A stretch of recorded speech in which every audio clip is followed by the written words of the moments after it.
Detik-detik awan panas Gunung Semeru yang erupsi lewati jembatan Geladak Perak, kondisi gelap dan hujan abu deras. Gunung Semeru erupsi lagi, Rabu, 19 November 2025. Gunung tertinggi di Pulau Jawa itu erupsi sejak pukul 6.05 waktu Indonesia Barat. Tercatat Gunung Semeru erupsi dengan tinggi kolom letusan sekitar 600 meter di atas puncak, atau berada pada ketinggian 4.276 meter di atas permukaan laut. Berdasarkan informasi dari Pusat Vulkanologi dan Mitigasi Bencana Geologi, PVMBG, erupsi Gunung Semeru memunculkan kolom abu vulkanik yang terpantau kurang lebih setinggi 2.000 meter di atas puncak gunung.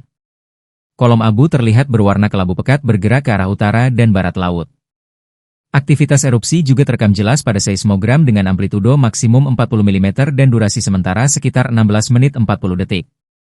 Hingga kini PVMBG menyebut